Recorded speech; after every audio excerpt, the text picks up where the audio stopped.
This is Rosangel Perez of Cafecito Break, and in just a few moments, I am going to be inviting the Brooklyn Borough President, Antonio Reynoso, who is a longtime friend of the Perez sisters of Cafecito Break, someone who has seen even Cafecito Break in its infancy when we were tiny babies, and we're about to be 13 years old, March 8th, 2025.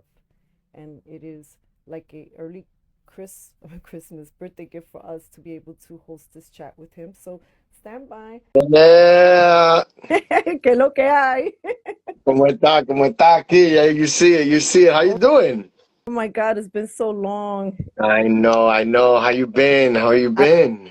I feel good. I was just telling the community that you are a lifetime friend of Cafecito Break. We're about to be 13 years tomorrow on Women's Day, and that this to us is like an early birthday present for many reasons because you represent so much of what we love about the community work that we do, which is we do it for the people. We love Brooklyn and we love the familia and we want to keep that growing and evolving. So thank you so much for your time. How have you been?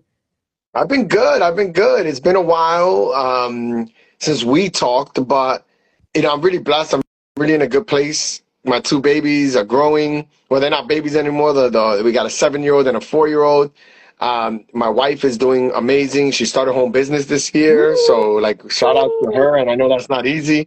And then just being borough president has been very, very difficult, but arguably the most rewarding job that I could ever have. And just being I keep saying like a skinny brown boy from the South Side to be the borough president in Brooklyn is just like the blessings keep coming. So I'm in a good place. I'm in a really good place and like extremely excited to be here with you and just happy to what I call pay it forward.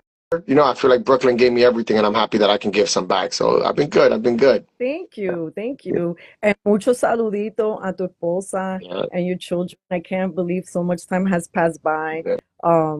Like there are certain experiences that we all live through. I think from the South Side, a lot of people don't, it's really funny, especially like, unfortunately, when 2020 hit, that divided a lot of people, right? And Yeah. there are many reasons why today I was motivated to have a conversation with you. Part of it is that there is so much division and not just in between politics but also just within families in the most sacred of relationships, and because in the spirit of unity, in the spirit of loving Brooklyn and New York City, this is why I'm here letting people know, mira, Cafecito Break is independent.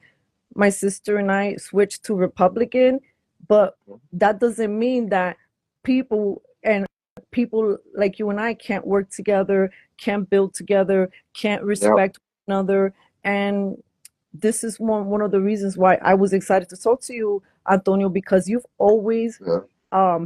had that door open to us and you've never denied us a conversation. And I really love that about you. Yeah. Look, you right now, I would tell you this that you know I'm I'm a Dominican boy from the South Side, right? And what we talked about last time, and I felt it in your heart. I heard the pain in your voice over like the family stuff and just like friends that we've known or that you've known for a long time, and it just like people focus so much on what makes us different or what divides us versus like the things that actually make us the same and brings us together. Like like let's be honest. I hear more conservative, Trump loving, stuff that I disagree with in the barbershop every single week, and like I'm not running away from my barbershop. We're having the conversations. They love going back and they know I'm the borough president. They love going back and forth with me. And I'm there to defend like my positions, like happily doing it. I got cab drivers that are mad about one thing. I got, people, the business owners that are concerned about something else, and they all bring it to me. And like I don't shy away from that. I feel like that's what makes Brooklyn special. That's what makes our community special.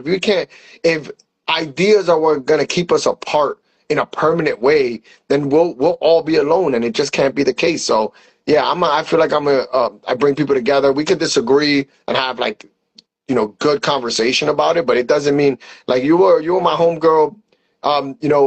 Back before like let's say the COVID stuff was happening, you were my homegirl back then. nothing changed. I still think you would have my back, like if we were in a situation, or like just in the community when we see each other is going to be a big hug.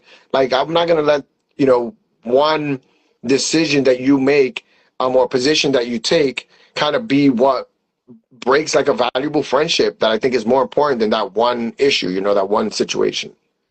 And I agree with that. I have to say that, so you know that practically back in those days when you were a council member, I was at your office so much, and we were building and we were in so many community efforts. There were people who thought and believed that I was one of your staffers. Yeah, yeah, yeah, they yeah. We just worked they together a just ton. knew. They were like, and so for those people who are tuning in that only know cafecito break in our efforts, once we maybe were more in your face, maybe more independent, conservative, critical thinking, and are more out there, they don't know this part which has been our roots, which is still our roots. Unfortunately, though, there is such a political divide. Like, I was out in the city today, trying to get signatures to get Republicans on the ballot, right? Full disclosure, because Yeah, nosotros somos amigos, and this is what I want people to see, that we could have different political leanings, but our hearts are in the same place, and the children are watching, and we have too many adults in both of the parties and all of the parties in New York City, but New York City is our home. Y ya yo te cansada de la pelea. Do I you hear know how you. many tantrums I've gotten from New Yorkers, just asking them if they want to support Republicans getting on the ballot? Just that question, or if asking, hey, are you a Republican by any chance? People get meltdowns, people curse you out, people send you to hell. Somebody called me a killer the other day. We've had friends who have gotten beaten up. We have a friend who is constantly getting harassed by people who are so they're so attached to their political ideologies that we can't even have a conversation anymore. Like, besides Right. Trump becoming a dirty word, Republican has become a dirty word, Yeah, conservative has become a dirty word, or just being in the in group and asking a question. Te votan yeah. a who you critico But Dios. We look, don't want you yeah, to know anything about you.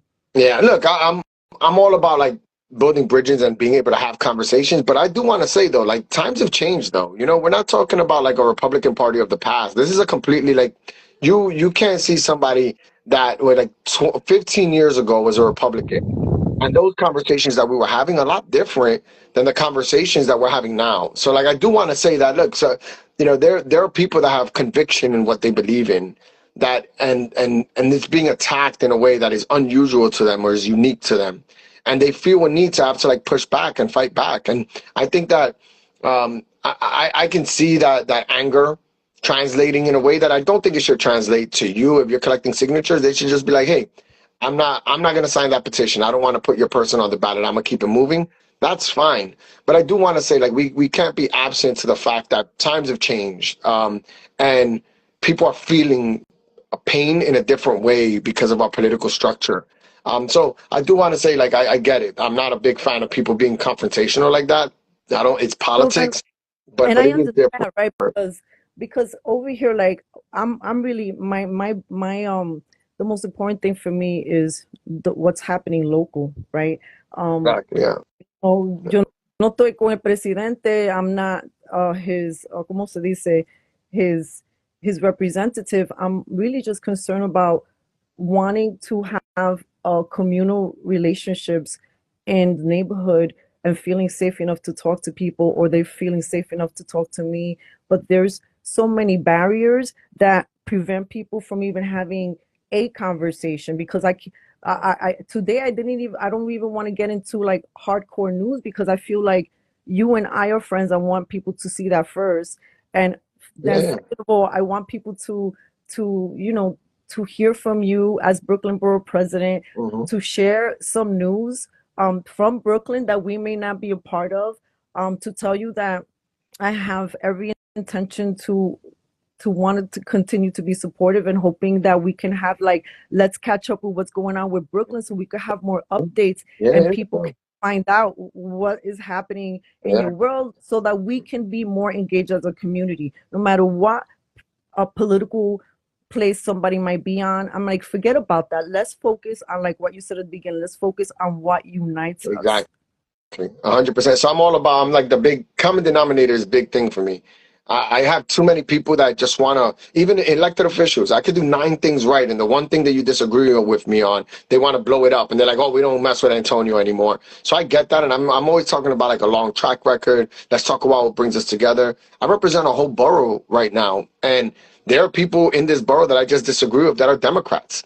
But it doesn't mean, or, you know, that not just Republicans. But I got to find common denominators. And I'll give one example.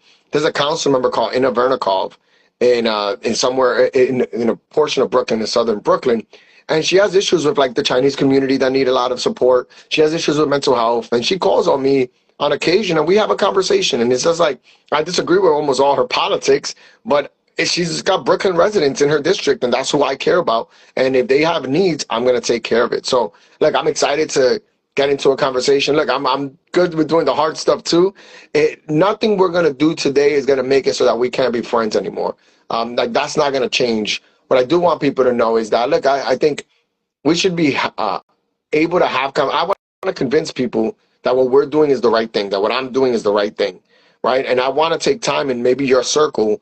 There might be more conservative thinkers, independent thinkers is what you call them. Like I'm cool. Like I want to engage with that. I want to tell them how I'm thinking, so they don't think it's just like a like oh he's a Democrat, so he's just gonna align with whatever they say, or he's just like a just. I really want to have a conversation, so I'm more than happy to like talk about tough issues, and I'm excited to bring news regarding Brooklyn and what we're doing as well, so we people can know on a local level like the value of this office and what it means to them and what I can possibly do for them. So all good. So I'm ready to go. I'm ready to go when you are.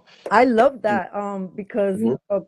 the people, I will say, that, from the vantage point of just being independent media, one of the things that just across the board, we're not really getting enough is just updates on what's happening locally with our elected officials. And it's Uh, not because you guys aren't putting forth the work and doing stuff, but for some reason, like it's not really penetrating through the news. It's not really, it's getting lost in the algorithms. People are not seeing your stuff. And so we want to be helpful to those things and always open to suggestions, and we could take that um as a sideline, pero para mí es so importante so that people can see. Unfortunately, I will tell you that there have been several meetings that I've even that have not gotten through with trying to schedule either face-to-face meetings, calling, emailing, visiting, going up to Albany. I'm talking about years and years of efforts. You, Reynoso, are one of the few people who have an open door policy as a council member, now as a Brooklyn Borough president. That's why you will always have our support. Unfortunately, we haven't had that same experience. So when that day que yo te vi and you've probably felt this desperation is because that was part of the background.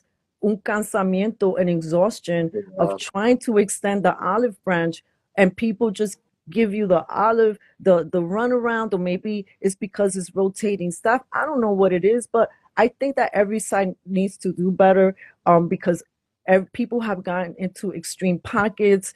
People feel disengaged. People feel enraged for their reasons, right?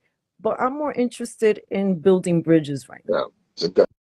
Good. Well, I'm here for it. I'm here for it. I'm glad I do have an open door policy. Like I said, I have a lot of conviction in what I do. I believe what I do. There's a lot of policies that a lot of people disagree with me on. I lose a lot of political capital because of the positions I take. I have and like I don't care. Like I'm here to be the best version of myself as an elected official that I can possibly be.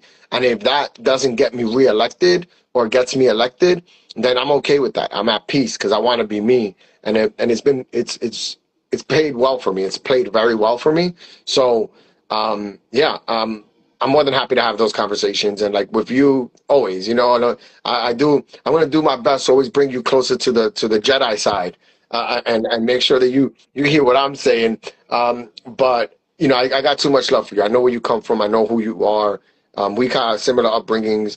We came from the same neighborhood. Like I know what you're grounded in. The South Side, Los Sudes is our house, our home, and I'm not gonna abandon you ever. So just let's keep doing this and reassuring people, and hopefully, in this little corner, we could be like that little light that shows that we can have these conversations. Absolutely. And I know that I have a few minutes with you left, so I'd like to ask Yeah, a couple of questions. yeah. Tell me about what you are excited about that you're looking forward to that maybe you're working on that's coming up for Brooklyn. Yeah, yeah. So look, I think I want to talk about what I think are the two biggest problems we're having in our city right now. I call it visible poverty.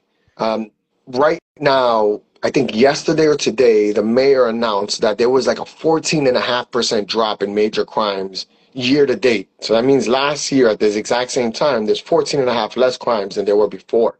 Brooklyn has been the fastest drop in crime of all boroughs. So we've done historic levels of reduction in shootings and murders, thanks to like DA Gonzalez for that type of work. But we brought it down significantly. I think since the 1980s, I think is what they said.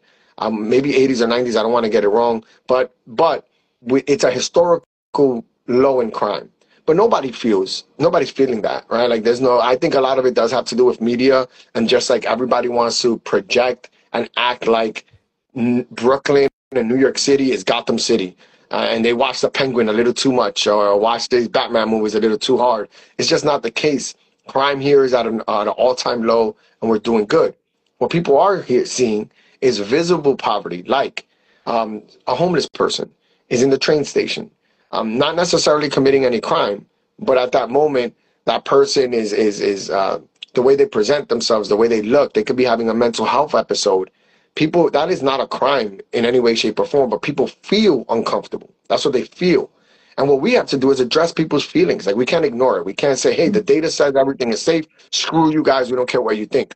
That's not the case. We need to address the points of uncomfortability that people have. And one of those points that people have is the mental health episodes that people are having. And like we could talk a lot about these mayoral candidates that want to run, but for decades now, what we've seen is that disinvestment in mental health beds, in safe haven beds. Bellevue used to have 200 beds, and I think right now they only have 19 Wow. beds. Where do you think those people are Yeah. going? Those people are in our streets having a bad time. So what we're going to be doing from Borough Hall is we're going to start addressing that in a housing first approach. What we found out is the best way to help people that are having mental health problems in our city is to give them a home or an environment in which there are services like in the bottom floor, for example. And they're tracking these people until they're healthy enough to be on their own and be independent, right? So we're not putting them in Rikers Island for 3 days and then sending them back out. We're not putting them in a hospital where after Medicaid no longer pays for their services, they're kicking them out. No, let's find a long-term solution. I think the city of New York is willing to invest in these people to make sure that they're safe, that they're getting care in a real way, if it means that they're not out in our streets making us feel unsafe, even though the city is safe.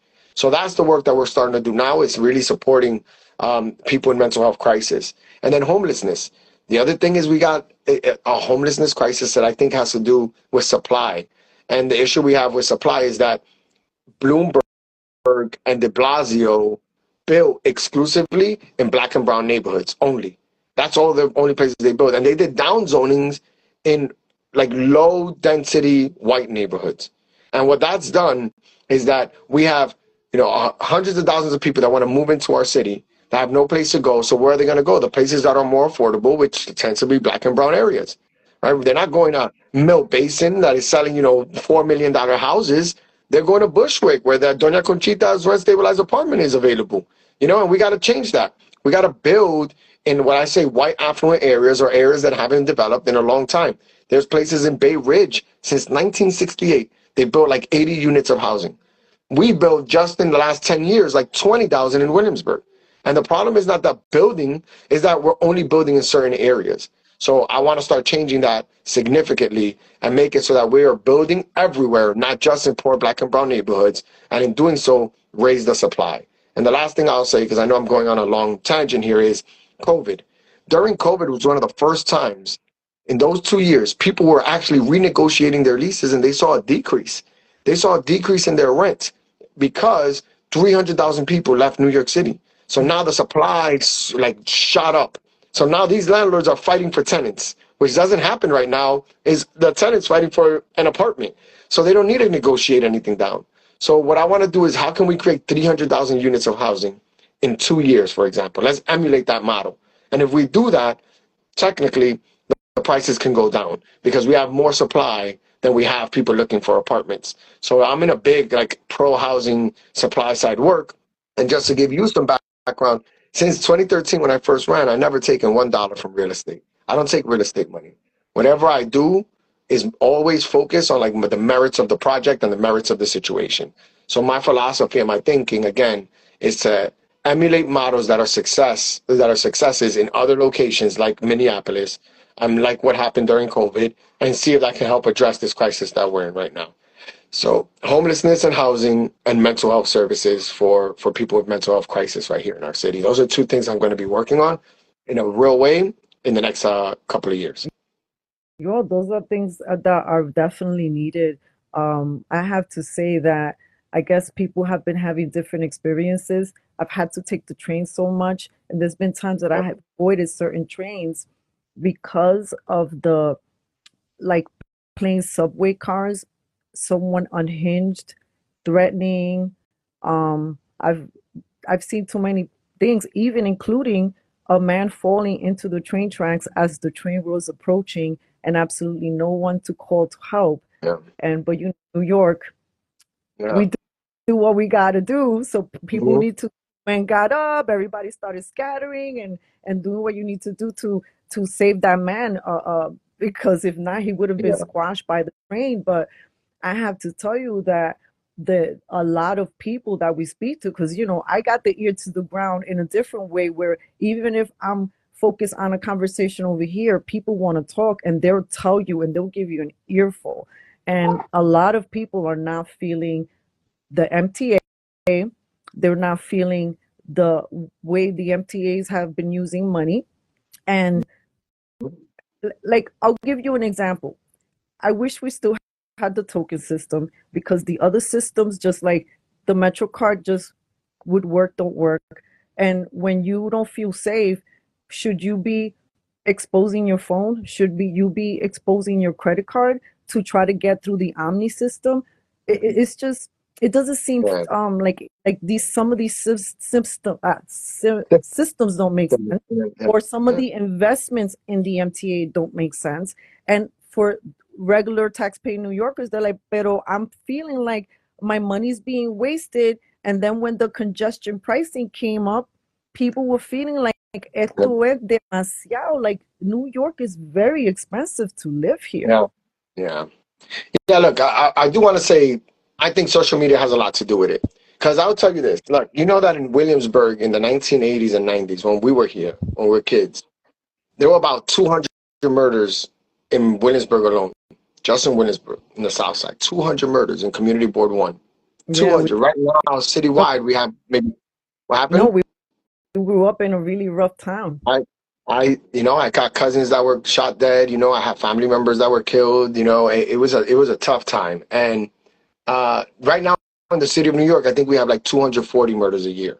The city of New York has almost the same one within 40 murders that are meaningful, 40 people dead, more than just one district.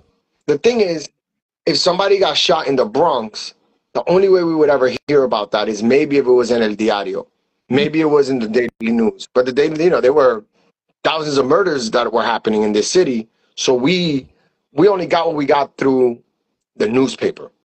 So we were being fed violence in a very slow and steady way, right? Like you could only fit, there's only so much news you could put in a piece of paper and charge 25 cents for. So that's how we were getting our news. Now, you know, somebody trips and falls and they're on social media and they got a million hits. Now somebody, you know, a murder happens in Queens in a neighborhood that we've never even been to or walked through, and it's in the social media and it gets a million hits. We also got like what do you call that? The Citizen app, where everybody's a reporter now, right? So they take oh, my phone is gonna die. I can't let that happen. Let You that already know. Give me 1 more second. minutes. We still have Now a I got few more you. I'm minutes. gonna give you more. I'm gonna give you more time. You know I'm here for you, so you don't need to worry about that. So, so there you go. There you I go. get what you're saying about the murders, right? Pero what I'm talking about is, and look, we could debate that because a lot of people that I speak to, and I get it. There's numbers. There's people who believe that some of the numbers are fudged to your benefit. And I used to work in budgets, so I understand how that could happen. But talking about real world experiences, if you have like with the numbers we can prove, if we know that there's people that are unwell in the streets, if we Yeah, know, like as you indicated earlier in the conversation, this is a different time, right? Then yeah, the politicians of like what it meant to be what it was of maybe 10 years ago. So people though are feeling more emboldened to just be vomit diarrhea of the mouth. yeah, And all of that yeah, is yeah. playing out in the street. So whether or not actual crime takes place or somebody gets murdered, the fear that is in people, because we can't forget there were a lot of people who didn't leave their homes for years during that time. So you have a lot of people with more anxiety in their body, not knowing how to move, how to pivot, all of that in a train car that has a lot of problems, that stalls a lot, that is dirty, that feels like the people don't care. If the police officers are there, they're staring at the phones. People feel unsafe. That I whether do. whether or not you're saying okay, murders are down, but overall, and I know this is not every train because I feel safe and I don't worry about it in certain train lines. There's certain other train lines where I feel like I hope I come back and I'm not hurt. And not to mention, I do have somebody in media, a friend of mine, that his life, he was on the New York Post like a few months ago. His whole life got turned upside down because he was one day riding the subway, got slashed. One thing left Yeah. to. So I want to be clear. I'm not dismissing. I'm just saying that you're saying you were saying that maybe we go back to tokens, like what's happening with congestion pricing, and we could talk about that. But I guess what I'm trying to tell you is that the fear that people have is it's like you guys we're watching horror movies every 15 Right? seconds in New York City. And if all you do is watch horror movies, you're gonna have horror in your heart. And you're gonna walk around in place in moments when you shouldn't feel unsafe. You're gonna feel unsafe because you got your head on a swivel. You're always paying attention to what's happening. And what I'm trying to say is like the social media, the Citizen app, where everybody says, "Oh, 17 shootings in Williamsburg this morning," and it was like, no, it was a kid with firecrackers. But now 100 people are saying that it's terrible out there, And I just want to make sure people have a perspective that we have almost less murders citywide than we had in just one community out of 51 in the city of New York. And just like perspective, I think is important. And media doesn't do a good enough job at that because perspective doesn't sell. Not saying that the city's on fire doesn't sell. Saying the city is on fire and that everything is out of control, that's what works. The mayor right now spent his entire campaign telling everybody that we're out of control and that our city is falling apart. He's dropped crime significantly over the last 3 years, and no one's paying attention. No one believes it. No one cares because it was easier for him in a 4 month span of a campaign to sell a horror show than it was to sell his successes over the last 3 years. And what I'm trying to say is I have more perspective than that. And I'm not saying that people shouldn't feel unsafe or that it's unjustified. It's just have perspective on it. And then with the congestion pricing, like in this city, it, people are scared to do big things and be amazing and be like New York exceptionalism. We were the greatest, or I believe we are the greatest city in the world. But we're walking around scared, and I'm not talking about scared like scared because of crime. No, we're walking around scared like we can't do big things. It was Michael Bloomberg, who was a independent and a Republican before he was a Democrat, right? A Republican that was first pushing congestion pricing with Jeanette Sadi Khan back in the day.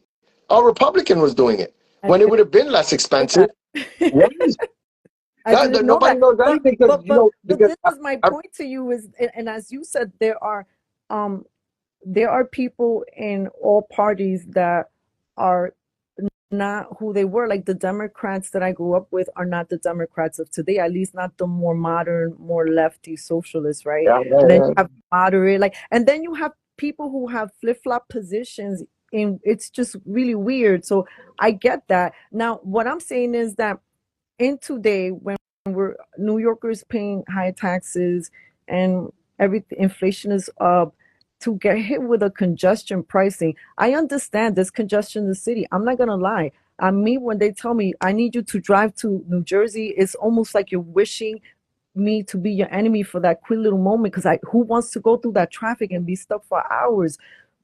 But then I'm thinking, what there must be other solutions because I agree with you. Let's think big. Let's think outside the box. Let's see the bigger picture to see Yeah. how one thing impacts the other and what the puzzle looks like. I think that we collectively we're seeing so much in media and mainstream media is I think even extra guilty than any of the alternative folks out there in just projecting fear and trying to convince people to hate each other and not see the human being in the other person. And I feel like if you see humanity in the other person and you lead with respect and kindness, you could talk and debate and disagree, but if you still love where you are from, I think that as you said, we could dream bigger and figure this out. I Yeah, agree with that. but yeah, but look, congestion pricing. There's this city saw 65 million tourists last year, the most tourists since pre-pandemic times, and I think we're gonna hit the most tourists in the history of New York City. I think next year, unless we hit it already. So people are back in New York City. Like I'm gonna keep pushing back on any narrative that says we're not the greatest city in the world and that we don't have our stuff together because we Well, do. I agree with you. I mean, I love New York, no matter how abusive sometimes it may feel. But I But don't the thing think is, that. but But we're I gonna don't fit. think congestion pricing feels good to, for example, New Yorkers. Like I want to feel like the greatest New But Yorker in the world and be proud of New York. But when I see working class people like feeling it, I hear what you're saying about the tourists, but this is also no, no, really no, no, hitting work. no, no. I'm saying the tourism. I think the tourism. I'm talking about like New York City exceptionalism. Everybody wants us to be great only when it works for you. Nobody talks about when they don't want it to work for you and you want to make a case against something. You're like New York City sucks. New York City's the death trap because it works for you. I never say that. I think New York City's amazing at all times, and we have our ups and downs and our roller coasters. But I guess the point I'm trying to make with congestion pricing is when Bloomberg said he was going to put a plaza on 42nd Street. It was like World War II in New York City. When he said he was going to put a bike lane on in Park Slope by Prospect Park, Jeanette Sadi Khan was on the front page of the New York Post for like 3 months, right? Like when we want to do big, and now plazas, everybody's asking for plazas. They want to shut down streets left and right, right? Now bike lanes are all over the city, and we have a strong bike network. When it was a time when we wanted to take them out, and the thing is, people's ideas or people's understanding of what is possible changes through time. There are 2 million people every single day that take the train to get into the central business district. Poor people, poor people that go to work, take the train every single day, and it is falling apart. There is a fraction of those people, a fraction, less than like 5 or 10% drive in. They drive in when they can, which they've shown, 7.5% increase in the amount of riders going into the train station. 7.5 increase, 7.5 decrease in the people walking into the system, and almost a 50% cut in people traveling from Jersey to any of the parts of the central business district. It's all working. The traffic is down. Everything. Less people are going in there because we have a viable transit system that makes sense. And now it's going to be better. It's going to be cleaner. It's going to be more reliable. It's going to be safer. That's what they're selling us that, right? So once we get all that, we have a viable alternative. Driving in is not necessary, but it takes time because now look at the polling. 30% of the people were angry at it in January, and now it's 37%. And now it went up to the 30% of the people supported it. Now it's 37%. And watch the next poll be 41%. Because people, even ask the taxi drivers that hated it. They're telling me right now, the Dominican taxi drivers are telling me, it's like, Antonio, Yo estoy volando por esa calle. I'm flying through those streets. I used to take I 45 uh, minutes to get to Jersey. Now it's I 24.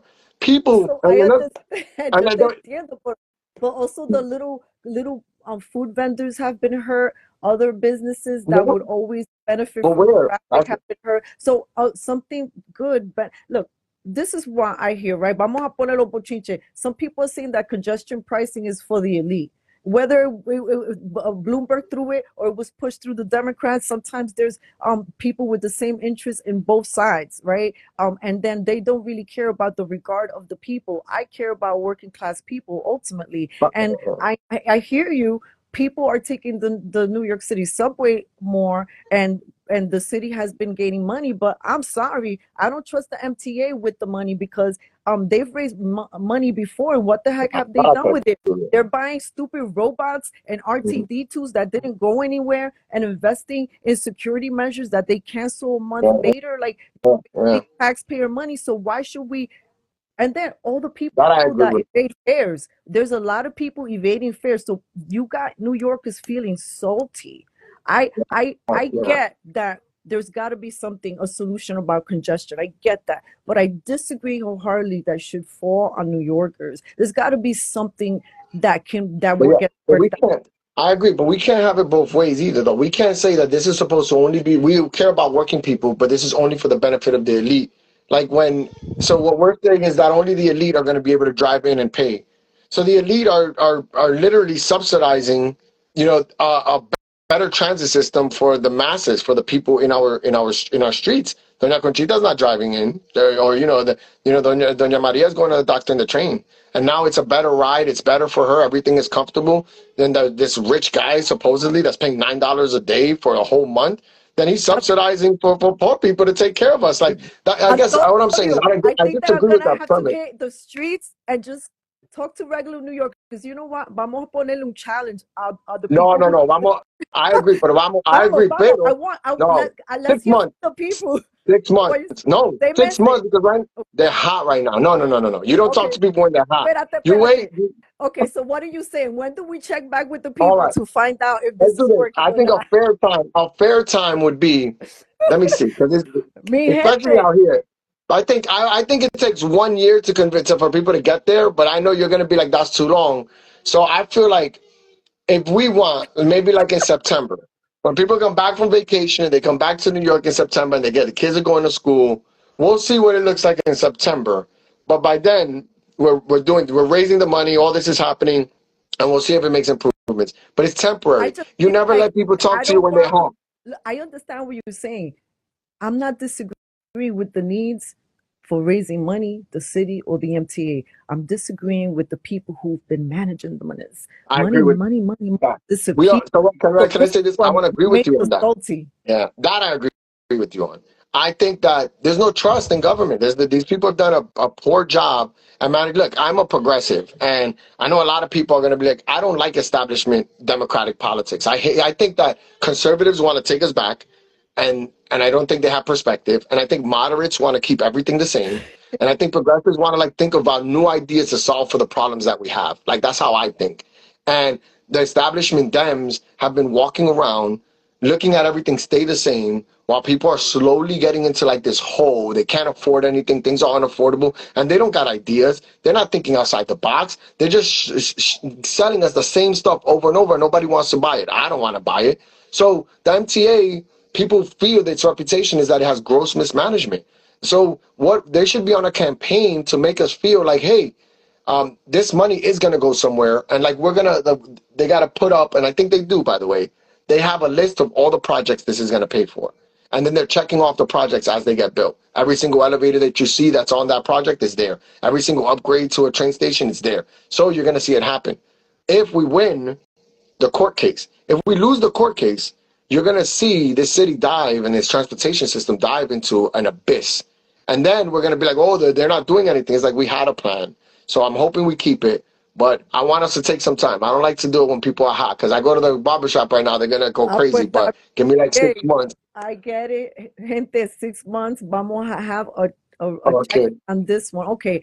Um, Final question Mhm. because it's Friday night and you've already given me a little bit more time. Um, let's talk about the mayor's race. Woo, woo. And whatever you want to say, because la cosa tan caliente, Uh, I feel like with Mayor Adams, it's been like a day in the life, like una novela. Is it a Spanish soap opera? Is it the days of our lives in Mayor Adams's world? I mean, eso es una novela todo el tiempo. my goodness. But I want to be clear. I feel like I'm gonna say this respectfully because it's all love. But like that's your people's, right? Like what ended up happening here. Not, and I'm not saying you like that. What I'm saying, what ended up happening is that the fear. When we lead, when fear is the foundation by which people act, you don't get real results. When love and hope is how people get elected, then you see transformative change, right? And that's the problem, is that Eric Adams' strategy was to scare the heck out of New York City and then make it seem like he's the only person that could save us. Mm. When we were in a universal crisis. New York City wasn't the only large city. Internationally, all over the world, there was a spike in crime. All over the world, not just in New York City, Chicago, LA, Alabama, Mississippi. Our collective minds all were lost during COVID. We were in a bad place, everybody. And because of that, we had bad actions. Don't let that blip in the system of an unusual generational event dictate how we're going to build policy for the rest of our lives. So, And that's what happened with Eric Adams getting elected. And then what did New York City get? A cop mayor. And he's doing cop mayor stuff, and people are upset because he's not doing opportunity work. He's not making the city more affordable. He's not dealing with the mental health crisis. He's not dealing with homelessness, the things that actually matter, not this crime that was never there to begin with. And I don't think he dealt with it in a meaningful way. So we're stuck with him. So I just want to say that I think he's done. I don't think he could ever come back. I think he's done. And we got to start looking at every other candidate and see where we go. and do I mean, I'm not asking you if you have a preference, but is there like rumored favorites from your vantage You point, know? Yeah, look, I come candidates in from a terms? place, yeah, yeah, I come from a place of people with ideas. I'm an idea person, and right now, everybody that is in the race is shooting ideas right now, and I don't like to give people love and show them support until I know that they're real. And Fair I enough. could I could be like, you know what? Every New York City person, I'm going to give them $5,000 and run for office, and I'll shoot up in the polls temporarily Hmm. because I'm selling a dream and it's both BS. So I want to hold out a little bit, but obviously, I'm not going to go with what I think are. You know that the MTA fell apart under Cuomo, right? The beds in Bellevue that are gone from 200 to 19 happened under Cuomo. The homelessness crisis happened. So for me, when I look at things like that, yeah, he got the feel of like a powerful man and a caudillo and all this stuff. That's not my flow. I seen people work. I saw what he did. I'm not a fan personally, Well, you know but what? We are there in check. Same. This is what I'm saying. but that, We have yeah. more in common. I will say, I want to read a comment that might make you laugh. Somebody wrote, um, he he wasn't doing cop stuff. He was doing pimp stuff. Uh, To being the nightlife mayor. yeah, Yo te exactly. Can entiendo. you imagine that? Like, and look, I respect Ay, nightlife. Dios I mío. think it's important. We were out in the clubs, Listen, but I'm an MTV girl, so I'm not the last one to talk about entertainment and music, pero you know. you pick your people. Like, you know what? We're not. Some people are not meant to be judges. You know what I mean? Get it, I get Some people are not meant to be cops. Some people are not meant to be doctors. You pick your profession based on like your lifestyle and what you want to do. And just to have our mayor, like when people are homeless, when we got 200,000 migrants coming into our city out in a club, it's just bad optics. And you just want to have better judgment than that. And if you don't have that judgment, it makes you feel like, what are we doing here? Like, that's not what we want. And it changes what like the decorum of what it is to be an elected official is, and it makes my job a lot harder. It makes my job very difficult because I'm out here with my family all the time. I'm a dad elected official. I start work. I drop my kids off to work to work to school every single morning and do all that stuff. So it really throws us off. But I say this, like, let's wait a little longer. We're very early in the race. It feels like it's happening right away, but let's wait a little longer. I hope I can come on. We don't need to wait the 6 months to be out in the streets doing the congestion pricing. Maybe I could come back next month and we could talk again. And I think by next month, I will say this, by April, we should have a better feeling of like who the top two or three are. and then we should have a discussion about their qualities or the pros and cons and contracts. I would love to do that with you. It would be a lot of fun. Antonio, if you wanted to do this and schedule a little chat every month, and so the people know we're gonna get updates, we're gonna get these two picoteando un poquito, but also always in the spirit of fun and family love.